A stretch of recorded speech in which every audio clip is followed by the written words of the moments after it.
Okay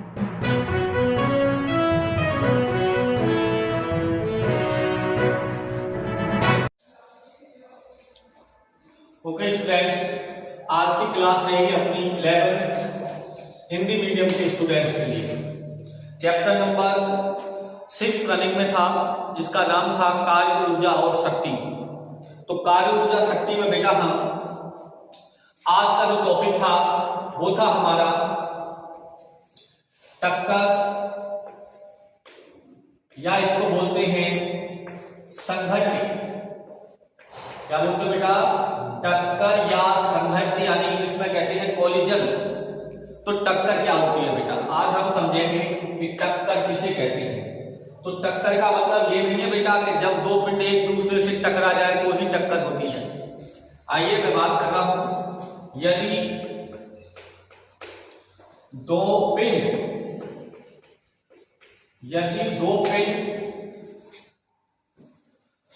एक दूसरे के साथ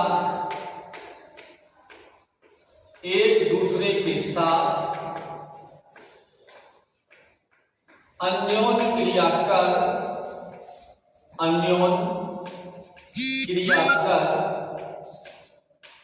क्रिया करते हैं तो उनकी गति या संवेग या ऊर्जा परिवर्तित हो जाती है।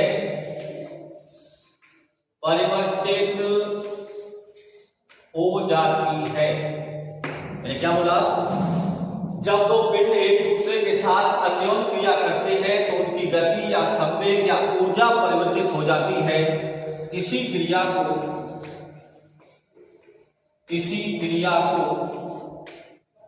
अपन टक्कर या संघट्य कहते हैं। टक्कर या संघट्य कहते हैं। एक सबसे महत्वपूर्ण बात क्या है, टक्कर में यह जरूरी नहीं है कि दोनों पिंड एक दूसरे से चिपके। टक्कर में जरूरी नहीं है कि पिंड एक दूसरे से चिपक जाएं। समझ लेना बेटा, टक्कर में ये जरूरी नहीं है कि पिंड एक दूसरे से चिपक जाएं, लेकिन सामान्यतः टक्कर में पिंड एक दूसरे से सट जाते हैं, चिपक जाते हैं। लेकिन कुछ उदाहरण ऐसे हैं जिसमें पिंड एक दूसरे से चिपकते नहीं हैं, और वो है सूक्ष्म कण।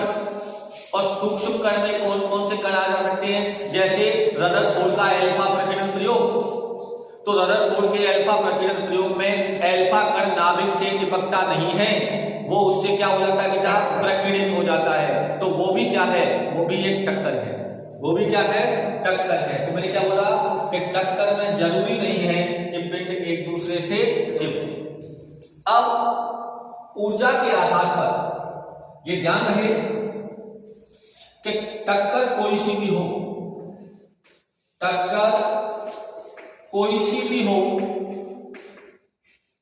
उसमें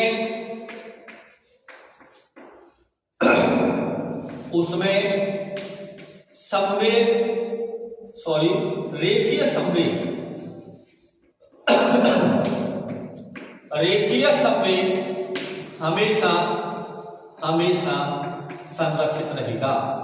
हमेशा संरक्षित रहेगा। समझते चलना बेटा, मैंने क्या बोला? टक्कर कोई सी भी हो, उसमें रेखीय संवेग हमेशा संरक्षित रहेगा। लेकिन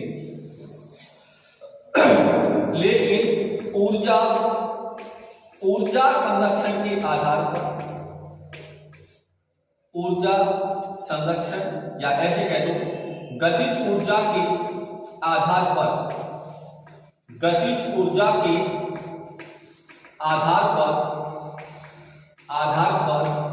टक्करों को निम्न भागों में बांटा जाता है। निम्न भागों में बांटा जा सकता है। आइए इधर कौन कौन सी टक्कर?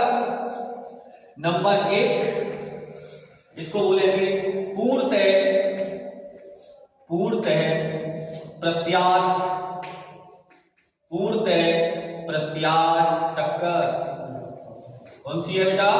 पूर्णतः प्रत्यास्थ टक्कर। कोई आपसे पूछे कि पूर्णतः प्रत्यास्थ टक्कर क्या होती है, तो सुनिए, ऐसी टक्कर जिसमें रेखीय संवेग के साथ साथ रेखीय संवेग के साथ साथ रेखीय संवेग के साथ साथ गतिज ऊर्जा भी संरक्षित रहती है। गतिज ऊर्जा भी संरक्षित रहती है, उसे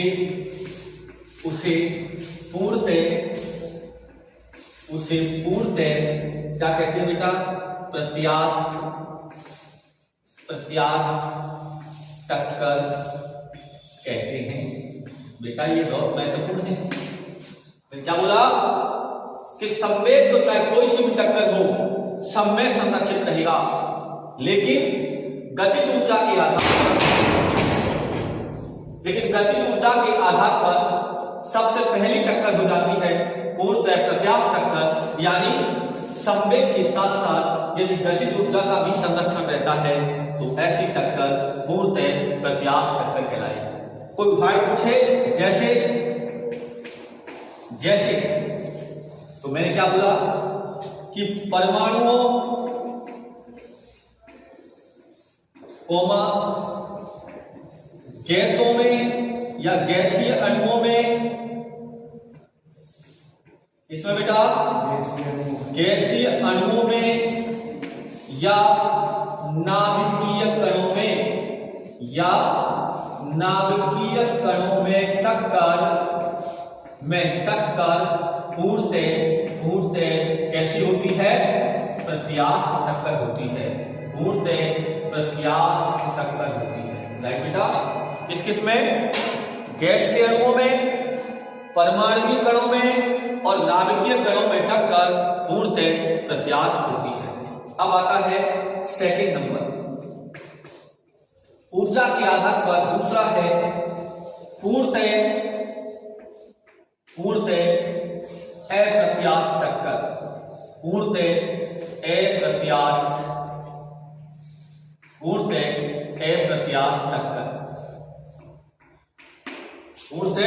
अप्रत्यास्थ टक्कर। तो देखिए बेटा, पूर्णतः अप्रत्यास्थ टक्कर क्या होती है? मैंने क्या बोला कि टक्कर कोई सी भी हो, संवेग संरक्षित रहेगा, लेकिन ऊर्जा के आधार पर। तो देखिए इसमें क्या होगा? इसमें रेखीय संवेग तो संरक्षित होगा, रेखीय संवेग तो संरक्षित होगा, लेकिन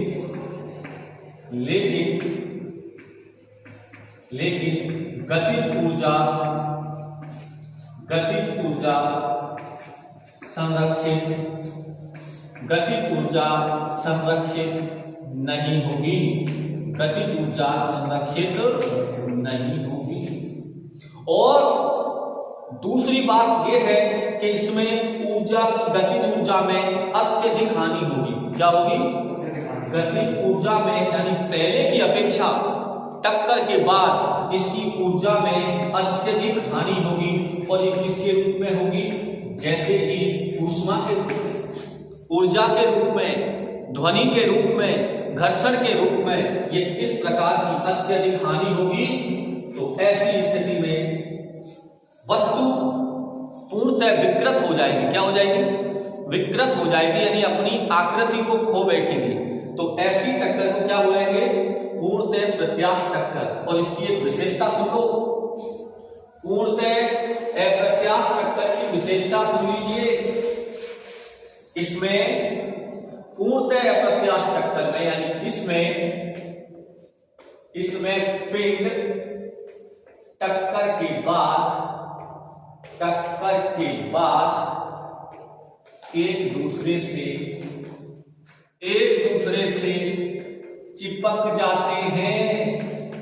चिपक जाते हैं। मतलब टक्कर के बाद दोनों पिंड एक ही वेग से गति करते हैं, एक ही वेग से चिपक जाते हैं।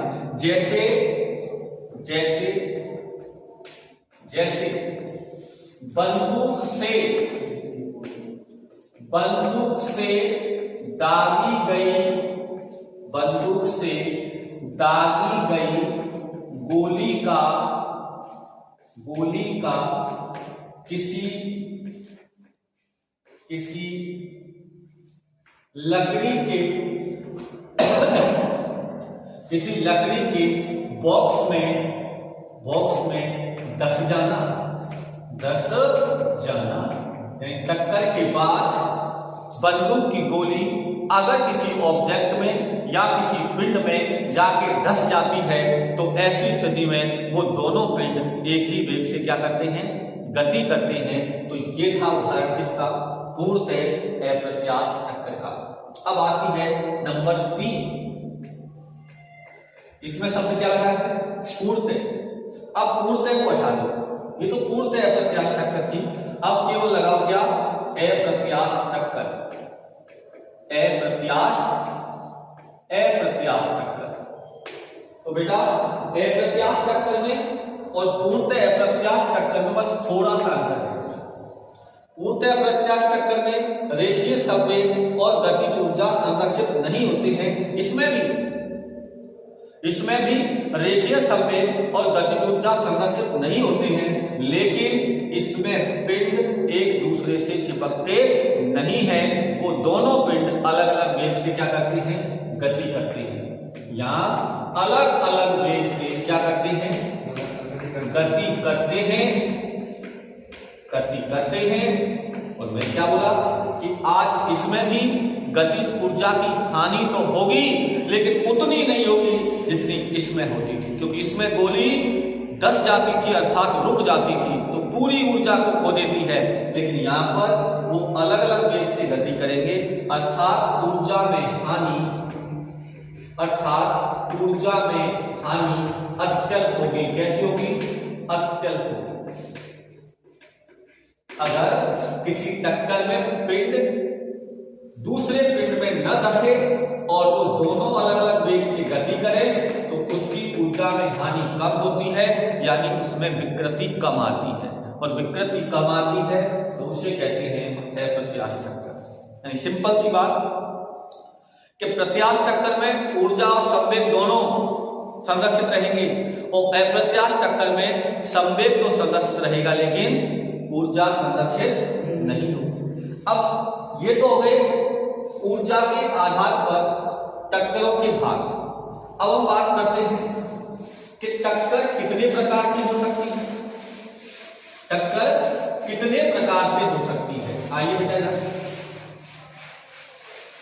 टक्कर कितने प्रकार से हो सकती है। तो देखो बेटा इधर टक्कर नंबर 1, इसको कहते हैं दो पिंडों की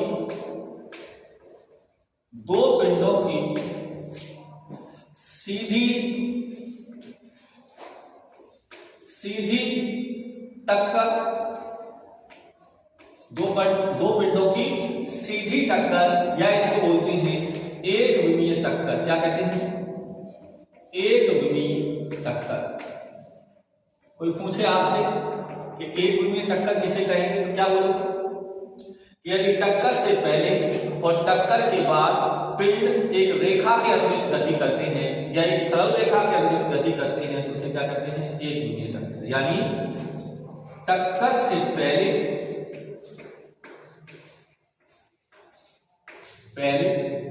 एवं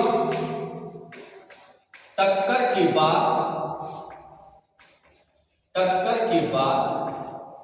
यदि पिंड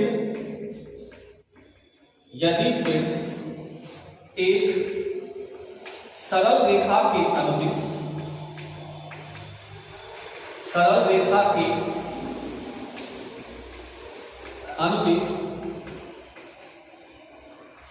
गति करते हैं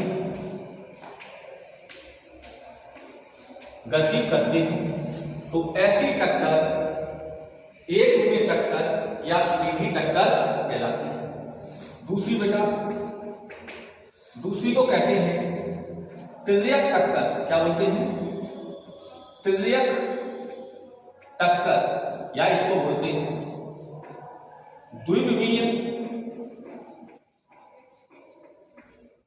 द्विविमीय टक्कर। इसमें क्या होगा? यदि टक्कर के बाद, यदि टक्कर से पहले तो सीधी रेखा में होंगे, लेकिन यदि टक्कर के बाद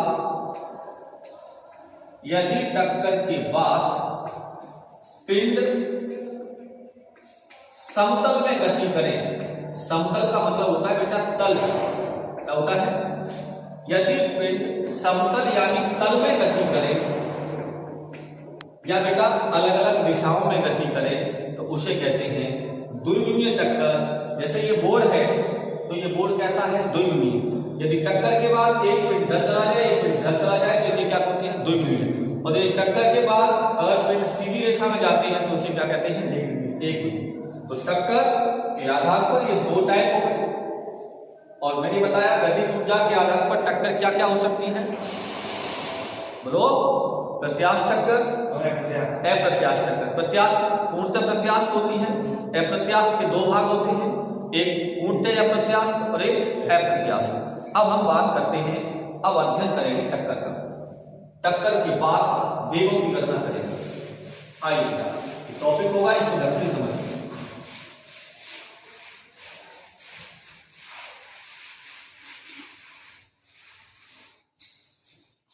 यहां लिखेंगे, हेडिंग होगी दो पिंडों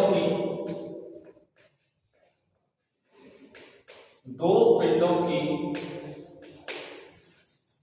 एक विमीय या सीधी, दो पिंडों की एक विमीय सीधी प्रत्यास्थ टक्कर। प्रत्यास्थ टक्कर क्या बोला मैंने? दो पिंडों की एक विमीय सीधी प्रत्यास्थ टक्कर।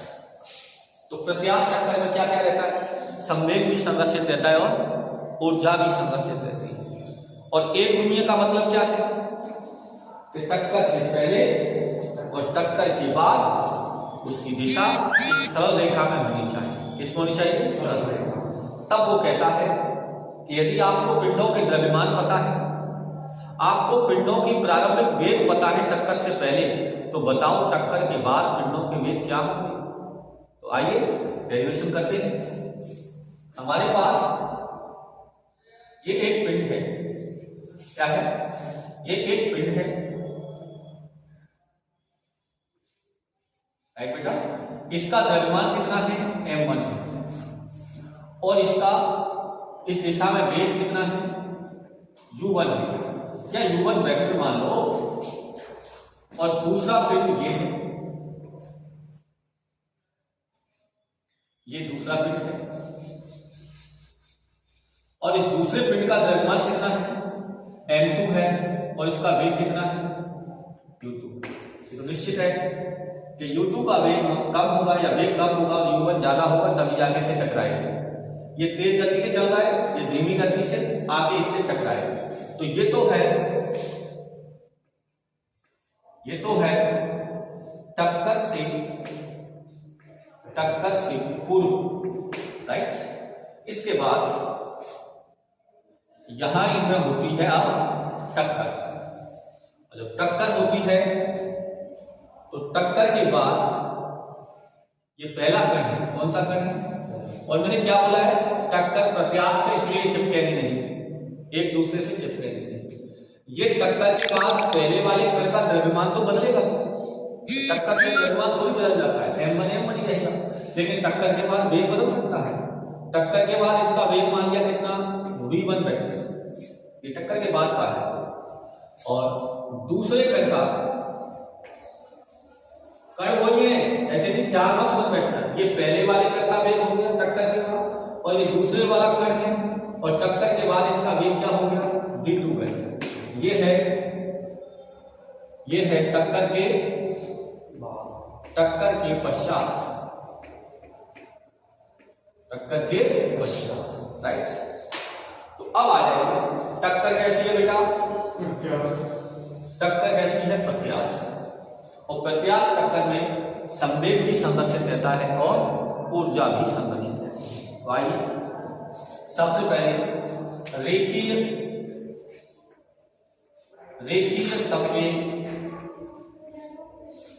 संवेग संरक्षण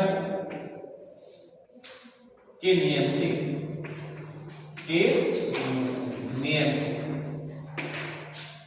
क्या होगा बेटा? रेखीय संवेग संरक्षण के नियम से होगा टक्कर से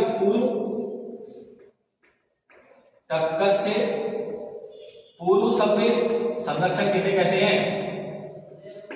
कि किसी क्रिया के होने से पहले और क्रिया के होने के बाद उसके मान में कोई बदलाव नहीं होना चाहिए, उसको ही संरक्षण कहा जाता है।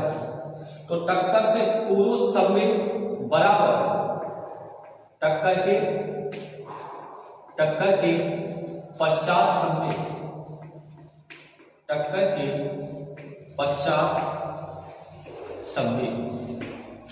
संवेग बराबर क्या होता है? mv, द्रव्यमान गुणा वेग। तो टक्कर से पहले कण का द्रव्यमान है m1 और वेग है u1 प्लस m2 है और u2। तो ये तो टक्कर के पहले आ गए कुल संवेग बराबर, इधर आ जाओ, टक्कर के बाद क्या आ जाएगा? m1 v1 plus m2 v2। बोलो। अब आप ऐसा करो, m1 वाले मानों को इधर ले आओ, तो ये हो जाएगा m1 u1, इसको इधर लाए तो माइनस m1 v1 बराबर ये क्या है?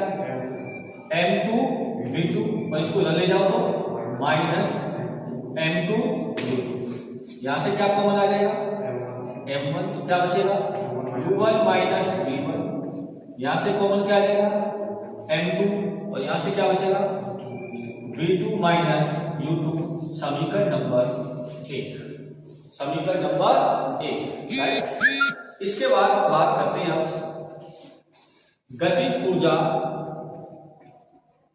गतिज ऊर्जा संरक्षण के नियम से।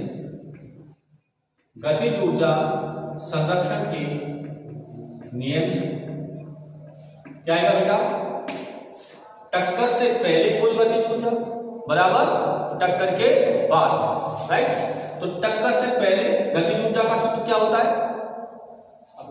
Half mv square, 1/2 mv square. तो 1/2 पहले के लिए मास कितना है? m1, वेग कितना है? u1, तो u1 स्क्वायर, और प्लस दूसरे के लिए हाफ m2 u2 स्क्वायर, और बराबर टक्कर के बाद 1/2 m1 v1 square plus 1/2 m2 v2 square, right. अब क्या होगा? यहां से 1/2 कॉमन आके कैंसिल हो जाए। बोलो। अब यहां से क्या करो? इधर देखो m1 u1 स्क्वायर, और इधर इसको लाओ तो माइनस m1 v1 स्क्वायर बराबर, इसको यही कहते तो किसको? m2 v2 स्क्वायर, इसको ले जाएंगे तो minus m2 u2 square, right. तो अब यहां से m1 कॉमन आ जाएगा, क्या बचेगा?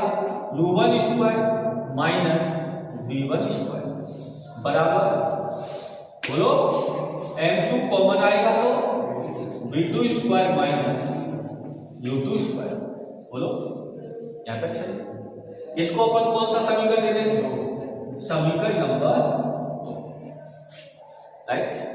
अब समीकरण 2 दे दिया, तो अब समीकरण 2 में इसमें समीकरण 2 में समीकरण 1 का भाग दे देंगे, 1 का भाग दे देंगे। तो यहां भाग देंगे तो m1 u1 square minus v1 square बराबर m2 v2 square minus u2 square और भाग ये आ जाएगा m1 u1 माइनस v1 और भाग m2 v2 माइनस, राइट। एक m1 से m2 से इसको क्या लिख सकते हैं u1 minus a square minus b square u1 minus v1 into u1 plus v1 और नीचे क्या है u1 माइनस v1 बराबर v2 plus u2 into v2 minus u2 upon v2 minus v2। तो u1 माइनस v1 ये cancel, इससे ये cancel, तो क्या आया बेटा u1 प्लस v1, यहां से आया u1 प्लस v1 बराबर क्या आएगा v2 प्लस, राइट। तो यहां से ये समीकरण कौन सा हो जाएगा समीकरण नंबर 3। आगे बेटा अब हमें किसके मान निकालने हैं v1 और v2 के, तो यहां से v1 का मान कहां रख लो समीकरण यहां रख लो, ये भी अच्छा है, बोलो यहां भी रख सकते हैं इस वाले समीकरण में, क्योंकि यहां भी रख सकते हो लेकिन यहां हल करने में थोड़ी दिक्कत आएगी। तो देखो अगर आप यहां पर v1 का मान रख दोगे तो v1 यहां से विलुप्त हो जाएगा और किस में आ जाएगा v2 में, तो अपन v2 का मान निकाल सकते हैं। कैसे लिखना है इसको मैं ऐसा करता हूं समीकरण 1 दे दूं, इसको क्या फर्क पड़ता है, इसको क्या ले दो 2 दे दूं, तो यहां पर क्या लेना पड़ेगा समीकरण 2 और ये क्या है समीकरण 3, बोलो समीकरण 3, तो यहां पर क्या लिखना पड़ेगा फिर समीकरण 2 की जगह आ जाएगा 3 और 1 की जगह क्या आएगा 2, बोलो समीकरण 3 में 2 का भाग दे। अब आओ देखो अब मैं कुछ मान बिता रहा हूं और फिर उसके बाद मान रखना, देखिए आप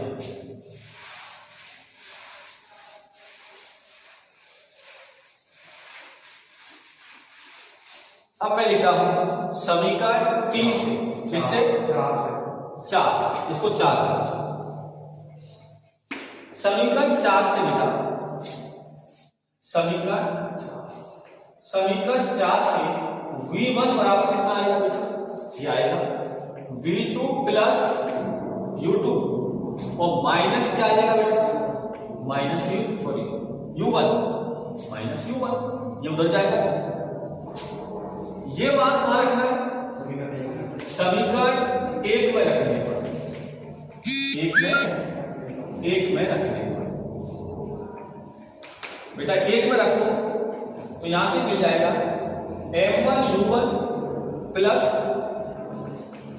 m2 u2 बराबर m1 और अब v1 का मान कितना है v2 प्लस u2 माइनस और प्लस m2, इसको हल करते हैं तो ये आ जाएगा m1 u1 plus m2 u2 बराबर इसका होगा इसमें m1 v2 plus m1 u2 minus m1 u1 plus m2, right. हमें किसका मान निकालना है v2 का, तो ये तो हो जाएगा m1 u1 plus m2 u2, इस मान को इधर ले आओ तो माइनस m1 u2, इसको इधर ले आया, इसको इधर लाया तो प्लस m1 u1 और बराबर इन दोनों में से v2 कॉमन आ जाएगा तो m1 प्लस m2 और v2 क्या आ गया।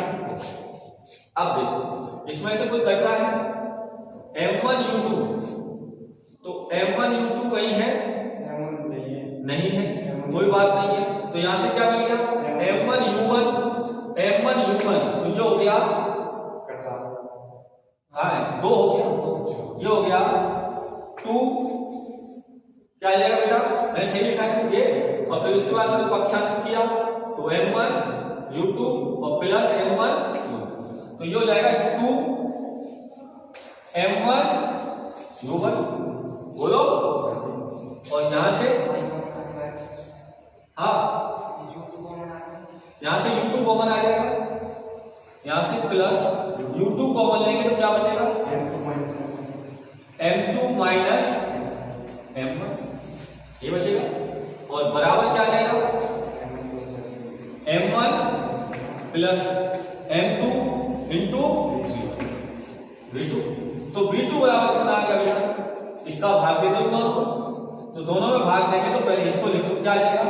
M2 minus M1 upon M1 plus M2 और इंटू U2 और plus 2 M1 upon M1 plus M2 और इंटू U1, बोलो इंटू U1। इस प्रकार ये किसका मान आ गया बेटा? ये V2 का। टक्कर के बाद दूसरे क्रम का वेग आ चुका है, टक्कर के बाद दूसरे क्रम का वेग आ चुका है, बोलो। अब इसके बाद अब निकालना है किसका मान?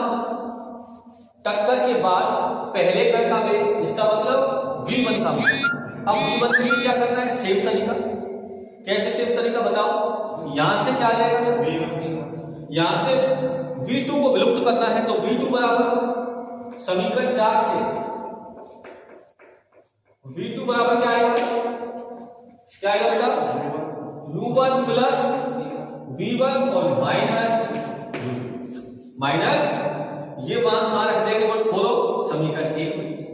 तो समीकरण 1 में रखिए तो M1 U1 plus M2 U2 बराबर M1 बोलो V1 प्लस M2 V2 तो U1 plus V1 minus U2 तो M1 U1 M2 U2 M1 V1 plus M2 U1 plus M2 V1 plus M2 U2 minus. अब देखो मुझे किसकी value निकालनी है? V1 की। तो ये V1 है और ये V1, इनको यही रखो तो ये हो जाएगा M1 U1 plus M2 U2, इसको इधर लाओ, माइनस M2 U1 उसको इधर लाओ, प्लस M2 U2 और यहां से V1 कॉमन आएगा तो M1 प्लस M2 U2। अब यहां से देखो क्या मिल रहा है? M1 U1 नहीं कटेगा, M2 U2 और M2 U2 ये डबल है और इन दोनों में से क्या कॉमन आ गया? U1 कॉमन आ गया। तो यहां से क्या मिलेगा बेटा? U1 कॉमन ले लेंगे तो ये बचेगा M1 minus M2, M1 minus M2 और इसके बाद यहां से आ जाएगा प्लस 2 M2 U2, राइट, और बराबर M1 plus M2 into V। तो V बराबर क्या आ जाएगा? V बराबर आ जाएगा M1 minus M2 upon M1 plus M2 into U1 plus के 2 M2 upon M1 plus M2 into U2। ये किसका मान आ गया? किसका आ गया? इसको समीकरण 5 दे दो और इसको समीकरण 6, राइट। ये कब है? टक्कर के बाद के वेग। अब देखो यदि हम ये माने, सपोज यदि ये मान लें स्थिति नंबर फर्स्ट कि दोनों के द्रव्यमान बराबर है, बराबर M। यदि दोनों के द्रव्यमान कैसे है बेटा? बराबर है, तो ऐसी स्थिति में क्या आएगा बोलो? हाँ, ऐसी स्थिति में क्या आएगा? अपने पास देखो यहां पर ये M2 आया है, ये देखो हमने किसका मान रखा था यहां पर? M1 V1 का मान यही था ना, U1 और M2 V2 प्लस, सही है, इसको इधर लाए M1 U1 M2 V2, फिर यहां से माइनस M1 U2 और फिर प्लस M1 U1, सही है ना? m1, अगर u2 में लिया तो क्या है m2 माइनस m1, सही है। u2 में लिया है तो m2 माइनस m1, हाँ सही है। तो देखो m1 बराबर m2 बराबर m, तो समीकरण 5 से v2 का मान बताओ। ये दोनों बराबर हो गए 0, ये 0 और ये बराबर, तो ये m, ये कितना हो जाएगा 2m, 2 से 2 कैंसिल, m से m कैंसिल, क्या बचेगा u1, क्या मिलेगा u1। यहां आ जाओ, ये किसका मान था v1 का, यहां से आ जाओ, ये क्या हो जाएगा 0, ये डबल 2 से 2 m से m, क्या बचेगा u2। मतलब क्या सीखे, अगर दो पिंडों के द्रव्यमान बराबर हैं और उनकी टक्कर प्रत्यास्थ है तो टक्कर के बाद कणों के वेग आपस में बदल जाते हैं। आपस में कैसे, दूसरे वाले कण का वेग पहले वाले कण के वेग के बराबर हो जाता है और पहले वाले कण का वेग दूसरे कण के वेग के बराबर हो जाता है, यानी पलट जाएंगे। और यदि कोई ये कह दे कि टक्कर से पहले दूसरा कण स्थिर था, टक्कर से पहले जो दो कण लिए थे ना, एक का वेग u1 दूसरे का u2, अगर मैं कह दूं टक्कर से पहले अगर ये कण स्थिर था तो u2 बराबर क्या आ जाएगा 0। बोलो, स्थिर होगा तो u2 बराबर 0 और u2 बराबर 0 हो जाएगा। तो ऐसी स्थिति में ये पद यहां से हट जाएगा, ये आ जाएगा, और ये पद यहां से हट जाएगा और ये आ जाएगा। इस प्रकार के सूत्र आ जाएगा। अगर वो पहले से कह दे कि वो कण स्थिर है तो u2 का मान क्या हो जाएगा 0। ठीक है बेटा, तो ये हमने पढ़ी आज दो कणों की सीधी एक विमीय प्रत्यास्थ टक्कर। आज के लिए इतना ही, धन्यवाद।